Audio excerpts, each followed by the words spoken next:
Nephrotic syndrome के अंदर किसी भी बच्चे के अंदर, किसी भी पेशेंट के अंदर हमें कुछ सिम्टम ऐसे मिलते हैं जो हमें बताते हैं कि इस पेशेंट को नेफ्रोटिक सिंड्रोम है। जब आपकी बॉडी में प्रोटीन कम है तो प्रोटीन ना होने की वजह से, कम होने की वजह से आपकी बॉडी में और टाइप की दिक्कतें आनी शुरू होती हैं। पेशेंट की बॉडी में जितने भी सिम्टम होते हैं वो डिसअपीयर करने शुरू हो जाते हैं। प्रोटीन की रिक्वायरमेंट को पूरा करने से आपके केसेस के अंदर आराम नहीं देखने को मिलता क्योंकि आपका यूरिन के थ्रू प्रोटीन लॉस चल रहा है।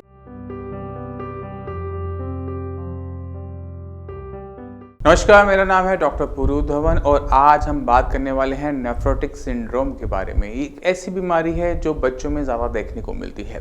नेफ्रोटिक सिंड्रोम के अंदर किसी भी बच्चे के अंदर, किसी भी पेशेंट के अंदर हमें कुछ सिम्टम ऐसे मिलते हैं जो हमें बताते हैं कि इस पेशेंट को नेफ्रोटिक सिंड्रोम है। सबसे पहला जो सिम्टम किसी भी नेफ्रोटिक सिंड्रोम के पेशेंट के अंदर आता है वो है प्रोटीन लॉस यूरिन के थ्रू। जब भी पेशेंट यूरिन करता है तो बहुत ज़्यादा झाग बनती है, बहुत सारा बबल बनते हैं। ये हमें बताता है कि यूरिन के अंदर बहुत ज़्यादा प्रोटीन लॉस हो रहा है। जब आपके शरीर में इतना सारा प्रोटीन यूरिन के थ्रू निकल रहा हो तो आपके शरीर में प्रोटीन की कमी होना संभावित है। और जब शरीर के अंदर प्रोटीन नहीं होता तो बॉडी के अंदर कई टाइप के सिम्टम जनरेट होते हैं, चाहे वो स्वेलिंग हो, फेस पे स्वेलिंग, लेग पे स्वेलिंग, पैर का सूज जाना, ये प्रोटीन की डेफिशिएंसी की वजह से हो रहा होता है। अगर पेशेंट का हम ब्लड टेस्ट करवाते हैं तो ब्लड टेस्ट के अंदर हम क्या देखते हैं कि ब्लड के अंदर प्रोटीन की अमाउंट कम है। प्रोटीन की अमाउंट कम होना और कोलेस्ट्रॉल का ज़्यादा होना ये सिम्टम होता है, ये बताता है कि पेशेंट को नेफ्रोटिक सिंड्रोम है। तो अगर तीन चीज़ें किसी भी पेशेंट के अंदर आपको देखने को मिल रही है तो पेशेंट नेफ्रोटिक सिंड्रोम का हो जाता है। पहला है यूरिन के अंदर प्रोटीन होना, ब्लड के अंदर प्रोटीन कम होना और बॉडी के अंदर कोलेस्ट्रॉल की मात्रा ज़्यादा होना। जब आपकी बॉडी में प्रोटीन कम है तो प्रोटीन ना होने की वजह से, कम होने की वजह से आपकी बॉडी में और टाइप की दिक्कतें आनी शुरू होती है, खासकर बच्चों में। क्योंकि प्रोटीन जो होता है हमारी बॉडी का बिल्डिंग ब्लॉक है, हमारा पूरा शरीर प्रोटीन का बना होता है। तो अगर आप खुद समझ सकते हैं कि हमारे पास अगर प्रोटीन पूरी अमाउंट में नहीं है तो हमारी जो ग्रोथ होती है, बच्चे की जो ग्रोथ होती है वो रिटार्ड हो जाती है। तो बच्चे की एज होगी 15 साल मगर वो आपको लगेगा 10 साल का, 11 साल का। ये इसलिए हो रहा होता है क्योंकि बॉडी के पास इतना मटेरियल नहीं होता, इतना प्रोटीन नहीं होता कि वो बॉडी को ग्रो करवा सके। अब चलते हैं ये होता क्यों है। नेफ्रोटिक सिंड्रोम के पीछे जो कारण होता है वो अब तक डायग्नोस नहीं हो पाया कि किस वजह से ही हमें देखने को मिलता है। मगर हमें ये पता है कि नेफ्रोटिक सिंड्रोम जितने भी पेशेंट्स को होता है उनमें एक चीज़ बहुत कॉमन होती है कि जो खून छाने की जो हमारी सिस्टम है, जो हमारा नेफ्रॉन्स है, किडनी के अंदर जो खून को फिल्टर करता है, वो मेम्ब्रेन पर हल्की सी इन्फ्लेमेशन, सूजन होती है। सूजन आने की वजह से इस कंडीशन को मिनिमल चेंज डिजीज भी कहा जाता है, जहाँ पर थोड़ा सा बदलाव हुआ है आपकी मेम्ब्रेन के ऊपर। मगर ये थोड़ा सा बदलाव पेशेंट को लॉन्ग रन के अंदर नुकसान ज़्यादा पहुँचाता है। तो इस इन्फ्लेमेशन को कैसे कंट्रोल किया जा सकता है, इसलिए अक्सर जितने भी पेशेंट होते हैं नेफ्रोटिक सिंड्रोम के, उनके जितने भी स्टेरॉइड स्टार्ट किए जाते हैं क्योंकि स्टेरॉइड को ये माना जाता है कि वो एंटी इन्फ्लेमेटरी है। मगर कोई भी नेफ्रोटिक सिंड्रोम का पेशेंट लंबे टाइम तक जिंदगी भर स्टेरॉइड्स पे नहीं रह सकता क्योंकि स्टेरॉइड जो होते हैं बाकी बॉडी के फंक्शंस को भी इफेक्ट करते हैं। वो पेशेंट के अंदर डायबिटीज़ डेवलप कर देते हैं, पेशेंट को और ज़्यादा फैट एक्यूमुलेशन बॉडी में होनी शुरू हो जाती है। तो कंडीशन सुधरने की जगह धीरे धीरे खराब होनी शुरू हो जाती है और जो मेम्ब्रेन पे इन्फ्लेमेशन है जिसकी वजह से नेफ्रोटिक सिंड्रोम हो रहा है वो वैसी की वैसी बनी रहती है। ना ही प्रोटीन लॉस होता है, ना ही बॉडी में और चेंजेस आ पाते हैं। सिम्टम थोड़े से मैनेज जरूर हो जाते हैं मगर बीमारी कहीं ना कहीं बॉडी के अंदर रह जाती है। अब सवाल ये उठता है कि कैसे हम इसे कंट्रोल कर सकते हैं, क्योंकि यहाँ पर दिक्कत इन्फ्लेमेशन से है, सूजन से है। जो आपकी मेम्ब्रेन है, नेफ्रॉन के जो सेल्स हैं उन पर इन्फ्लेमेशन है, इसकी वजह से आपको ये दिक्कत आ रही है। तो ट्रीटमेंट भी वहीं से स्टार्ट होता है। यहाँ पर जो हम यूज़ करते हैं वो यूज़ करते हैं एंटी इन्फ्लेमेटरी एंड इम्यूनोमॉड्यूलेटर्स यूज़ करते हैं। दोनों टाइप की मेडिसिन यूज़ की जाती है। रीज़न क्या होता है कि अगर पेशेंट के अंदर नेफ्रॉन्स के सेल्स की लाइनिंग में अंदर जो भी स्वेलिंग है उसको अगर हम ख़त्म कर देते हैं तो पेशेंट की बॉडी में जितने भी सिम्टम होते हैं वो डिसअपीयर करने शुरू हो जाते हैं। तो यहाँ पर हमने किडनी से ज़्यादा ध्यान किडनी की जो अंदर स्वेलिंग है उस पर देना होता है क्योंकि वो डिसअपीयर कर गई, पेशेंट की जो सिम्टम्स आ रहे हैं, जो पेशेंट की स्वेलिंग आ रही है, जो बॉडी में प्रोटीन रुक नहीं पा रहा, जो यूरिन के थ्रू प्रोटीन बाहर जा रहा है, उसमें एकदम सडन चेंजेस देखने को मिलते हैं कि प्रोटीन लॉस खत्म हो गया या बंद हो गया। पेशेंट की ग्रोथ स्टार्ट हो जाती है क्योंकि बॉडी के अंदर अब ज़्यादा प्रोटीन है। ये करने के लिए हमें सिर्फ एक छोटी सी चीज़ पर ध्यान देना पड़ता है, वो है किडनी के अंदर नेफ्रॉन्स के ऊपर स्वेलिंग पे। अब एक पेशेंट अगर नेफ्रोटिक सिंड्रोम का हमारे पास आता है, साई संजीवनी में आता है, तो ना सिर्फ उसके लिए मेडिसिन इंपॉर्टेंट होती है, ट्रीटमेंट इंपॉर्टेंट होती है, उसके लिए डाइट भी बहुत ज़्यादा इंपॉर्टेंट होती है क्योंकि पेशेंट पेशेंट की बॉडी में प्रोटीन बहुत लॉस हो रहा है। अगर हम पेशेंट को हैवी प्रोटीन देते हैं, जैसे अगर हमने पेशेंट को एग्स दिए, चिकन दिए, मटन दिया, ये डाइजेस्ट करने में हैवी होता है, पेशेंट की बॉडी इसको सही तरीके से रिस्पॉन्ड नहीं करती।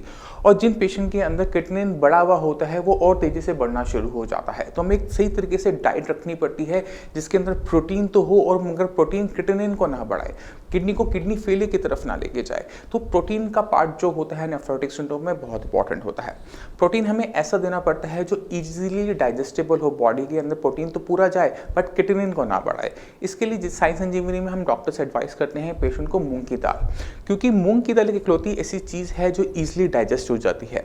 आपने हमारे पेरेंट्स को, अपने पेरेंट्स को कहते सुना होगा, बेटा आपको बुखार है तो आप मूंग की दाल खाओ। क्यों कहते थे? क्योंकि मूंग की दाल एक सोर्स ऑफ प्रोटीन बहुत अच्छा है और पेशेंट के अंदर वो इजीली डाइजेस्ट हो जाता है, बहुत कम ताकत लगानी पड़ती है, बहुत जल्दी एब्जॉर्ब होता है, फुली एब्जॉर्ब होता है और क्रिएटिनिन को नहीं बनाता।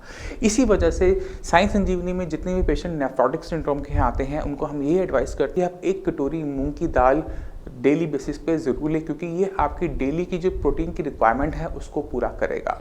मगर सिर्फ प्रोटीन की रिक्वायरमेंट को पूरा करने से आपके केसेस के अंदर आराम नहीं देखने को मिलता, क्योंकि आपका यूरिन के थ्रू प्रोटीन लॉस चल रहा है।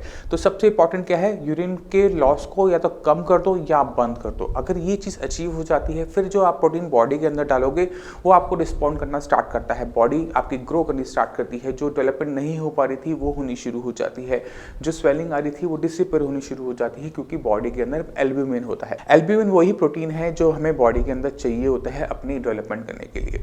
अगर आपकी बॉडी में स्वेलिंग खत्म हो गई, आपका यूरिन प्रोटीन लॉस खत्म हो गया और इसी वजह से आपकी बॉडी में जो कोलेस्ट्रॉल की मात्रा ज़्यादा हो रही होती है, बॉडी उसको सही तरीके से प्रोसेस करना स्टार्ट कर देती है और आपके कोलेस्ट्रॉल के लेवल डाउन होने शुरू होते हैं। तो सिर्फ एक छोटे से काम, सिर्फ अपने नेफ्रोटिक सिंड्रोम पे आ रही स्वेलिंग में काम करने की वजह से पेशेंट की जो पूरी बॉडी में जो सिम्टम आ रहे होते हैं नेफ्रोटिक सिंड्रोम के, वो डिस्पेयर करने शुरू हो जाते हैं। इसके साथ साथ पेशेंट को कुछ चीज़ों का और ध्यान रखना पड़ता है, वो है सॉल्ट, क्योंकि सॉल्ट के बारे में हम बात करते हैं तो सॉल्ट क्या है, आपका सोडियम क्लोराइड। जितना बॉडी में सोडियम है उतनी ज़्यादा अमाउंट में पानी बॉडी में जाएगा और उतनी ही ज़्यादा अमाउंट में आपका ब्लड प्रेशर भी बढ़ेगा। तो हमें सोडियम की अमाउंट को कंट्रोल करने के लिए पेशेंट के जो खाने के अंदर जो सोडियम सॉल्ट है उसको कम करना पड़ता है। पेशेंट को हमें ऐसा सॉल्ट देना पड़ता है जो पेशेंट की बॉडी के अंदर तो जाए, टेस्ट तो उसको दे, मगर उसकी बॉडी में ब्लड प्रेशर को ना बढ़ाए, स्वेलिंग ज़्यादा लेकर ना आए, और वो होता है सेंधा नमक, जिसे हम हिमालयन सॉल्ट या फिर लाहौरी नमक भी कहते हैं। अगर पेशेंट अपना सी सॉल्ट की जगह अपना रॉक सॉल्ट यानी सेंधा नमक लेना स्टार्ट करता है, तो क्योंकि ये जो सॉल्ट होता है ये नेचुरल वे में होता है, फैक्ट्रियों के अंदर नहीं बना होता, इसके अंदर बहुत सारे ऐसे मिनरल्स होते हैं जो बॉडी का एक तो रिक्वायरमेंट भी होती है, दूसरा इसके अंदर ऐसी प्रॉपर्टीज नहीं देखने को मिलती जो सी सॉल्ट के अंदर देखने को मिलती है, और वो प्रॉपर्टी है ब्लड प्रेशर को बढ़ाने की। इसलिए जितने भी पेशेंट साई संजीवनी में आते हैं, किडनी फेलियर के जितने भी पेशेंट साई संजीवनी में आते हैं, उनको हम यही एडवाइस करते हैं कि आप सी सॉल्ट की जगह आप रॉक सॉल्ट लेना स्टार्ट करें, क्योंकि उससे आपको ना सिर्फ ब्लड प्रेशर में हेल्प करने की मिलेगी बल्कि आपकी बॉडी में जो स्वेलिंग आ रही है वो भी डिसिपेयर होनी स्टार्ट हो जाती है। तो पेशेंट टू पेशेंट वेरी करता है, पेशेंट में क्या सिम्टम आ रहे हैं उसी हिसाब से पेशेंट को डाइट लेनी चाहिए। और जितने भी पेशेंट नेफ्रोटिक सिंड्रोम के हैं उनको अपनी किडनी से ज़्यादा किडनी में रह रही स्वेलिंग जो आपकी मेम्ब्रेन को ख़राब कर रही है उस पर काम करना चाहिए, क्योंकि अगर हम इस इन्फ्लेमेशन पे, इस सूजन पे तेज़ी से काम नहीं करते तो ये इन्फ्लेमेशन क्रॉनिक में कन्वर्ट हो जाती है। क्रॉनिक मतलब एक तरीके से आप समझ लीजिए कि नासूर टाइप बन जाती है, वो ठीक ना होने वाली बन जाती है। और ये अगर स्वेलिंग आपकी बनी रहती है तो किडनी का साइज में छोटा होना, उसका स्क्लेरोस्ड हो जाना एक और नॉर्मल बात है। तो हमें बहुत तेज़ी से काम करना पड़ता है जब एक बार डायग्नोसिस बन जाए नेफ्रोटिक सिंड्रोम का। अब मैं चाहता हूँ कि आप कुछ रिपोर्ट्स देखिए और कुछ किडनी फेलियर के पेशेंट्स के इंटरव्यू देखिए, तो आपको बहुत क्लियर कट आइडिया हो जाएगा कि साई संजीवनी किडनी फेलियर की कंडीशन के अंदर कैसे हेल्प करता है।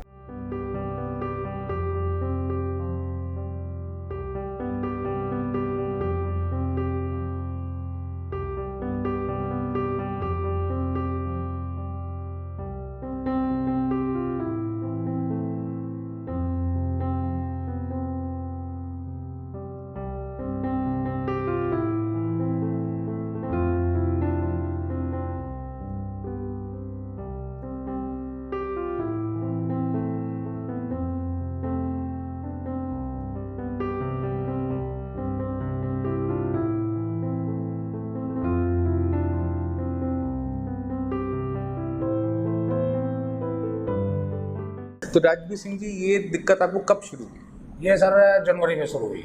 जनवरी 2018 में। तो कैसे पता लगे कि आपको एक किडनी की दिक्कत हो रही है? मेरा ब्लड प्रेशर और शुगर तो मुझको थी। कितना ब्लड प्रेशर रहता था? ब्लड प्रेशर तो बहुत ज़्यादा रहता था डॉक्टर साहब। कितना? ये तो नियर अबाउट नीचे वाला तो 102 भी पहुंच जाता था। अच्छा हाँ हाँ। और ऊपर वाला कितना? ऊपर वाला 180 ऐसे पहुंचाता था। 180 और 102 यानी कि मतलब डॉक्टर साहब जो थे, जो मुझे देख रहे थे, इतने ब्लड प्रेशर पे जाने के बाद वो घबरा गए, लेकिन मुझको एक्चुअली बॉडी इतनी वो हो चुकी थी तो मुझको इतना वो नहीं पता नहीं लगता था, मगर उसका शरीर के अंदर नुकसान चल रहा था, नुकसान पहुंच रहा था। और उसके बाद आपकी और दिक्कत क्या महसूस करते थे उस टाइम में? दिक्कत नहीं, फिर एकदम स्वेलिंग आई थी। स्वेलिंग पैर में आई थी? पैर में और यहाँ चेहरे पे आई थी। तो उसके बाद जब आपको पता लगा कि आपको किडनी की दिक्कत है तो आपने अल्ट्रासाउंड करवाया था? रिपोर्ट में डॉक्टर साहब ने देखा कि वो अल्ट्रासाउंड डॉक्टर साहब ने कराया। किडनी में क्या दिक्कत बताई थी? श्रिंकेज बताई थी? क्या बताया था? वो जो इसमें कोई गैप समथिंग जो भी है वो नसों में गया। राजवीर जी की जो किडनी का साइज था वो छोटा होता जा रहा था, वो श्रिंक कर रही थी, वो अपने नॉर्मल साइज से बदल गई थी। और इनको रीनल पैरेन्काइमा डिजीज़ जो कि अक्सर देखी जाती है हाई ब्लड प्रेशर की वजह से, वो दिक्कत शुरू हो गई। तो जब आप यहाँ आए तो किडनी आपकी क्या कंडीशन थी?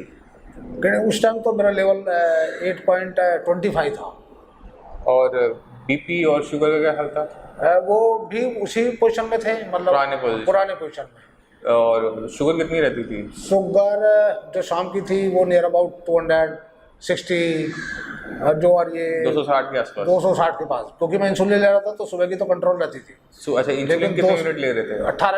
18 यूनिट इंसुलिन लेने के बाद इनकी शुगर 260 थी। रैंडम मान लेते हैं इसको हम, तो इतने हाई लेवल। अब आपको 3 महीने के अंदर शुगर आपकी क्या स्टेटस है? शुगर तो बहुत ही कंट्रोल आ चुकी है डॉक्टर साहब। फिर भी मुझे थोड़ा सा बाकी सब ऑडियंस को बताओ कि क्या लेवल्स आ गए। मॉर्निंग का जो है, जो मैं फास्टिंग कर लेता हूँ, वो नियर अबाउट 78, 90, 100 से नीचे रहती है। नॉर्मल हो गई? नॉर्मल, वो तो बहुत नॉर्मल हो गया। और इसमें आप यूनिट्स कितने ले रहे हो इंसुलिन के? यूनिट जो आज की तारीख में ले रहा हूँ 10 ले रहा हूँ, 10 या 12। 18 यूनिट से 10 यूनिट पर आए हैं 3 महीने के अंदर। शुगर जो 260 रहती थी अब वो नॉर्मल वैल्यूज के अंदर रहती है, क्लोज टूवर्ड्स, अब क्या कहते हैं कि कम की तरफ ज़्यादा रहती है। इसलिए इनको हर महीने 2 से 4 यूनिट इंसुलिन घटाना पड़ता है कि वो जो लेवल्स हैं वो बने रहें, बॉडी हाइपोग्लाइसेमिक ना हो। बीपी का क्या कंडीशन है? बीपी एक्चुअली जब से थोड़ी सर्दी शुरू हुई है ये हुआ, अदरवाइज बीपी मेरा इतना बढ़िया था डॉक्टर साहब कि ये 70 और 120, 130 यहाँ तक ही रहता था। अब जब से थोड़ी सर्दी शुरू हुई है ये तब से थोड़ा सा बढ़ा है। अच्छा, अदरवाइज बहुत कंट्रोल था। तो ना सिर्फ KFR की ट्रीटमेंट ने इनकी शुगर लेवल को मेंटेन किया, इनकी बीपी को भी कंट्रोल किया। बहुत बढ़िया था। 69, 121 आप लगा लिया, अंदाजा लगा लिया। तो हम हमेशा कहते हैं कि अगर आप किडनी की दिक्कत को जीतना चाहते हो, किडनी फेलियर से मुक्त होना चाहते हो, तो हमेशा उसकी जड़ में, उसके कारण में जाके वर्क करो कि जिसने आपकी किडनी खराब की पहले तो उसको बाहर निकालो। तो अब राजवीर सिंह जी की कंडीशन के अंदर दिक्कत दोनों थी, डायबिटीज़ भी थी और इनको दिक्कत बीपी की भी थी। मगर जहाँ तक हमें लगा, जो हमने ट्रीटमेंट इनका स्टार्ट किया, वो किया कि बीपी को दिक्कत ज़्यादा मेन लेकर कि बीपी की वजह से किडनी में श्रिंकेज देखी जाती है। तो किडनी की श्रिंकेज की वजह से हमने इनका जो ट्रीटमेंट रखा वो बीपी माइंड में रखा कि पहले बीपी को मेंटेन करो, बीपी मेंटेन हो जाएगा तो कम से कम इतना हो जाएगा कि किडनी को आने वाले दिनों में बीपी से और ज़्यादा नुकसान नहीं होगा। जब नुकसान होना बंद हो गया, आगे की जो दिक्कत है वो किडनी की जो खराब होने की जो स्पीड थी वो बंद हो गई और वहाँ से शुरुआत होती है ठीक होने की। अभी 3 महीने हुए हैं, 3 महीने के अंदर यूरिया पहले 3 महीने पहले क्या था? वो तो बहुत ज़्यादा 3 महीने पहले तो बहुत ज़्यादा था। साहब उसका देखोगे तो वो तो 2 पता नहीं, देख के बताओ कितना है, कितनी सारी रिपोर्ट्स हैं आपके पास। यूरिया था 147। इस कंडीशन के अंदर पेशेंट की जो भूख होती है ख़त्म हो जाती है। ये जो कंडीशन के अंदर पेशेंट को नोज़िया आना शुरू हो जाता है, खाना अच्छा नहीं लगता, भूख खत्म हो जाती है और पेशेंट अपना रेगुलर वेट लॉस कर रहा होता है। 2 रीज़न से, एक तो यूरिन में प्रोटीन आ रहा होता है, उस वजह से शरीर में से प्रोटीन बाहर चला जाता है, और दूसरा कि जो आपकी भूख है वो खत्म हो जाने की वजह से आप खाने का इंटेक कम कर देते हो और लेवल्स आपके बिगड़ने शुरू होते हैं। ये 151 मैक्सिमम जो इनका गया हुआ है 151। अब क्या कंडीशन है 3 महीने के ट्रीटमेंट के? अब तो बहुत बढ़िया सर, भूख तो बहुत तेज लगती है। भूख तेज। यूरिया का लेवल क्या है? यूरिया का अभी मैं देख लास्ट आपने उसमें देखा है? अभी तो मोबाइल में आपने उसमें मोबाइल में देखा था? जहाँ तक है मेरा 50-60 के पास है। हाँ, बहुत ज़्यादा, बहुत कम। अब जो लेवल है इनका है 57 नॉर्मल नहीं है, नॉर्मल के बहुत पास है। जब आपके लेवल इतने डाउन हो जाते हैं तो आप ये समझिए ये डाउन क्यों हुए, किस वजह से हुए। यूरिया जो है वो लीवर बनाता है, लीवर बनाने के बाद उसको ब्लड में छोड़ देता है, किडनी उसको शरीर से बाहर करती है। ये एक नाइट्रोजनस फेस मटेरियल है जिसे बॉडी से बाहर चला जाना चाहिए। अगर ये शरीर में इकट्ठा होता रहता है तो ये अलग टाइप के दिक्कतें पैदा करता है, जैसे भूख ना लगना, मुँह से स्मेल आना, फिश जैसी स्मेल आना। तो जब किडनी की फंक्शनिंग फास्ट हुई, किडनी ने जो खून को साफ करना ज़्यादा शुरू किया, उसका रिजल्ट क्या हुआ कि यूरिया जो पहले आपका 150 से प्लस था वो डाउन होते होते अब नॉर्मल के पास आ चुका है। भूख खुल चुकी है बॉडी में। अब आपको क्या क्या बदलाव नजर आते हैं बॉडी में? मतलब मेरे को वैसे कोई दिक्कत ऐसी महसूस होती ही नहीं है डॉक्टर साहब, बिल्कुल नॉर्मल महसूस करते हैं। अगर मैं हूँ तो अगर मैं मतलब पहली बार तो सोचता नहीं हूँ, लेकिन मेरे को वैसे नहीं लगता कि मैं बीमार हूँ। बीमार तो हूँ, अगर मैं इसका कैटनाइन को देखता हूँ तो लगता है बीमार हूँ। अदरवाइज बॉडी को ना ऐसा लगता नहीं है। अच्छा, मेरे को बॉडी जो पहले से कमजोर हो गया हूँ तो दूसरा कहेगा कमजोर, अदरवाइज किसी को पता नहीं कि मैं बीमार हूँ। चलिए, इवन घर वाले मुझे ऐसे महसूस नहीं, मतलब जो काम बताते हैं तो वो ये नहीं सोचते कि बीमार है। तो अब हम बात कर लेते हैं क्रिएटिनिन की, क्योंकि सबको क्रिएटिनिन से बहुत डर लगता है। बीपी के पेशेंट के अंदर क्रिएटिनिन का फॉल धीरे धीरे होता है, एकदम नहीं होता। डायबिटिक नेफ्रोपैथी के केसेस के अंदर ये 1-2 महीने के अंदर नॉर्मल लेवल्स के अंदर आ जाता है। मगर जो भी पेशेंट बीपी का होता है, जिनके अंदर किडनी पहले बीपी की वजह से हो रही होती है, उनके अंदर क्रिएटिनिन के लेवल बहुत तेज़ी से नीचे की तरफ नहीं आते। यूरिया तेज़ी से नीचे आ गया, बट क्रिएटिनिन के लेवल कंपैरेटिवली हाई बने हुए हैं। तो राजवीर सिंह जी, आपका जो क्रिएटिनिन था वो ट्रीटमेंट शुरू करने से पहले क्या था? वो 9.5 था। 9.5। और 9.5 से अब कितना हो गया? अब 8 पे आ गया। 3 महीने के अंदर जो हमने क्रिएटिनिन का जो फॉल देखा वो ज़्यादा नहीं है, वो सिर्फ 1.5 पॉइंट का है। मगर ये 1.5 पॉइंट बहुत मायने रखते हैं, क्योंकि ना सिर्फ क्रिएटिनिन डाउन हुआ, यूरिया भी डाउन हुआ। बॉडी में जितने सिम्टम थे सारे डिसअपीयर हो गए। कोई थकावट नहीं, कोई कमजोरी नहीं, पोटेशियम नॉर्मल, सब कुछ नॉर्मल। इन्होंने आज तक एक बार भी डायलिसिस नहीं करवाया, क्योंकि इनको ज़रूरत नहीं पड़ी। बॉडी में कहीं स्वेलिंग नहीं आ रही, बीपी मेंटेन हो गया, शुगर मेंटेन हो गया, यूरिया कंट्रोल हो गया। क्रिएटिनिन आने वाले 2-4 महीने में हम इनका पूरी तरह से कंट्रोल कर देंगे। तो राजवीर सिंह जी, आपने खाने पीने में क्या बदलाव किया? खाने में डॉक्टर साहब बहुत ज़्यादा कंट्रोल किया। आप सबको बता दो, सारे पेशेंट देख रहे हैं। खाने में मैंने मॉर्निंग ब्रेकफास्ट जो है बॉइल्ड सब्जियाँ, ओनली बॉइल्ड सब्जियाँ, वो मेरा ब्रेकफास्ट होता है। सुबह में उठ के शुगर चेक करके एप्पल खाता हूँ, खाली पेट जो खाता हूँ। उसके बाद घूमना, अपना रूटीन करना, सब कुछ ऐसे करके घूम घाम के आना, फिर ये बॉइल्ड सब्जी खाता हूँ। ये मेरा ब्रेकफास्ट है। अच्छा। और फिर उसके बाद 12 बजे करीब में फिर एक एप्पल खाता हूँ। एप्पल ज़्यादा खा रहे हो आप? नहीं तो 2 एप्पल खाता हूँ डॉक्टर साहब। कंट्रोल कर दो उसको, या तो पेशेंट, हम बात तो कर रहे थे। अच्छा, एक मैं खाता हूँ। अच्छा, 2 फायदा हो गया, 2 खाता हूँ वीडियो बनाने का। 2 खाता हूँ, और बाकी दोपहर को लंच करता हूँ और शाम को लंच में क्या लेते हो? लंच में वही सब्जी, कोई भी जो आपने बताई है, जो आपके उसमें है, उन वही सब्जियां और रोटी, दैट्स ऑल। और शाम को बाकी एवरीथिंग सब कुछ बनता है। तो राजवीर सिंह जी की एक गलती तो हमने पकड़ ली कि दिन में 2 बार एप्पल खा रहे हैं, जबकि खाने के लिए हमने दिए में है 1। तो कोई बात नहीं, गलती हमने चाहे वीडियो से पकड़ी, जैसे मुझे पकड़ी, बट वो पकड़ी गई। तो अगली बार से हम उम्मीद करते हैं राजवीर सिंह जी अपने एप्पल को 2 से 1 कर देंगे। अच्छा, ठीक है। और बाकी जो डाइट हम बताते हैं साइंस इंजीनियरिंग में, वो पेशेंट टू पेशेंट वेरी करती है।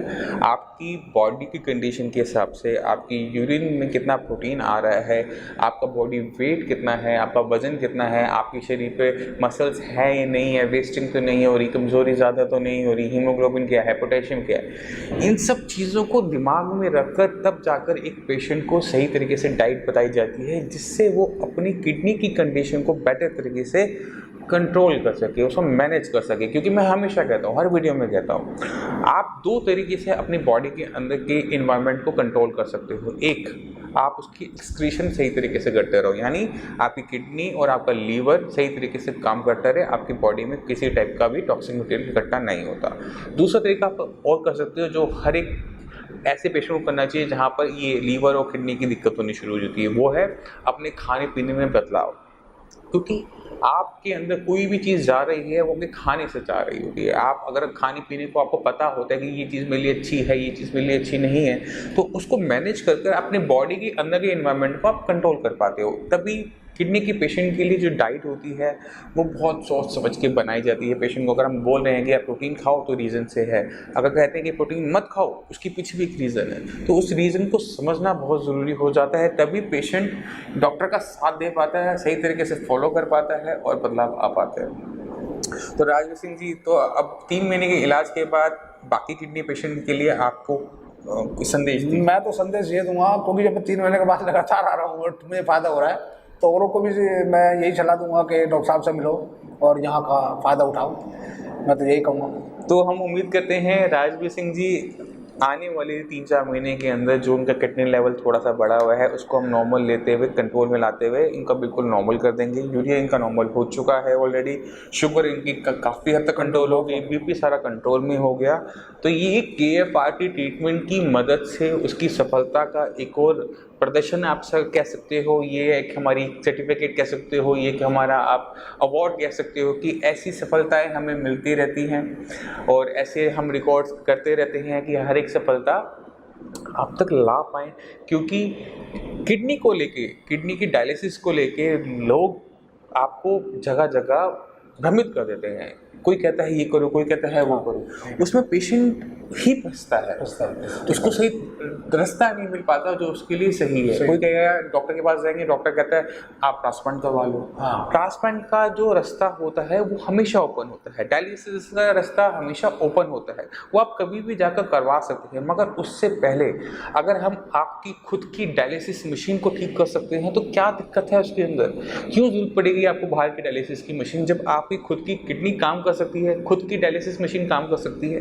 तो ये चीज़ को समझना ज़रूरी है कि डायलिसिस का ऑप्शन हमेशा ओपन है, डायलिसिस के साथ साथ ट्रांसप्लांट का ऑप्शन हमेशा ओपन रहता है। आप किसी भी कंडीशन में जाकर करवा सकते हो। मगर किडनी की दिक्कत आपकी शुरुआती है, अभी शुरू हुई है, किडनी यूरिन बना रही है, यूरिन फॉर्मेशन हो रही है, आपको यूरिन का आउटपुट ठीक ठाक आता है, तो इसका मतलब ये है कि आपकी डायलिसिस मशीन काम कर रही है, पूरे तरीके से काम नहीं कर रही। काम करना उसने छोड़ा नहीं है, कम किया है। तो उस कम काम को बढ़ाते हुए हम इतना सुधार देंगे कि आपको डायलिसिस की ज़रूरत नहीं पड़ेगी और ट्रांसप्लांट की ज़रूरत नहीं पड़ेगी। तो मैं धन्यवाद देना चाहता हूँ राजवीर सिंह जी का, इतना अच्छे तरीके से साइंस इंजीनियरिंग के ट्रीटमेंट को फॉलो करने का और वो रिजल्ट्स दिखाने का, पेशेंट दूसरे पेशेंट तक ले जाने का। धन्यवाद आपका राजवीर सिंह जी। मैं उम्मीद करता हूँ आने वाले 2-3 महीने के अंदर आपकी जो कंडीशन है बिल्कुल रिवर्स हो जाएगी। मुझे भी डॉक्टर साहब उम्मीद है, मैं इसलिए आ भी रहा हूँ। धन्यवाद। और बाकी मैं पेशेंट को बता दूँ, यूरिन का तो मैं ऐसा बताऊँ सब जैसे एज ए नॉर्मल जैसा पहले था वो मैं फील करता हूँ। ठीक। क्योंकि ऐसा नहीं है कि वो कभी आ रही है, जैसे पानी पीता हूँ, जितना कुछ करूँ, सब्जी जितना पानी आता है वो यूरिन आता है। ठीक। उसमें तो बहुत ज़्यादा मुझे ऐसे मतलब कोई दिक्कत 1% भी नहीं है, कोई इतना करने होने के बाद भी वो दिक्कत नहीं है। इसलिए मैं भी साइंस इंजीनियरिंग का धन्यवाद करता हूँ, मुझे रास्ता मिल गया। तो आपने खुद देखा, ना सिर्फ पेशेंट की रिपोर्ट्स में चेंजेस आते हैं, पेशेंट की कंडीशन में, पेशेंट के सिम्टम्स में भी वो चेंजेस आने शुरू हो जाते हैं जो पेशेंट को चाहिए होते हैं। इसके लिए हमें कुछ नहीं करना पड़ता, सिर्फ एक किडनी फेलियर के पीछे जो कॉज होता है, कारण होता है, उसको समझकर उस पर काम करना होता है। हर किडनी फेलियर का पेशेंट दूसरे किडनी फेलियर पेशेंट से अलग हो सकता है। किसी में BP रीजन होता है, किसी में डायबिटीज़ होता है, किसी में नेफ्रोटिक सिंड्रोम होता है, किसी में IgA नेफ्रोपैथी या फिर पॉलीसिस्टिक किडनी होता है। तो बहुत सारे कारण हैं, उन कारणों को आइडेंटिफाई करना बहुत ज़्यादा ज़रूरी होता है, क्योंकि जब तक आप इस चीज़ पे काम नहीं करते, डायग्नोसिस नहीं बनाते कि किडनी किस वजह से ख़राब हो रही है, आप किडनी को नहीं बचा सकते। क्योंकि हर किसी के अंदर कंडीशन अलग होने की वजह से इन सब का ट्रीटमेंट, लाइन ऑफ ट्रीटमेंट बदल जाता है। मैं उम्मीद करता हूँ इस वीडियो से आप काफ़ी कुछ समझ गए होंगे नेफ्रोटिक सिंड्रोम के बारे में, किडनी फेलियर के बारे में। फिर भी आपके माइंड में कोई भी डाउट हो, कुछ भी पूछना चाहते हो, तो नीचे दिए नंबर पर कॉल करके साइंस इंजीनियरिंग के डॉक्टर से आप फ्री ऑफ कॉस्ट कंसल्टेशन ले सकते हैं। आप अपॉइंटमेंट लेकर मुझसे भी आकर मिल सकते हैं। अब इसी के साथ आपसे वैसे चलने की आगे चाहूँगा। मिलते हैं अगली वीडियो में, तब तक के लिए धन्यवाद।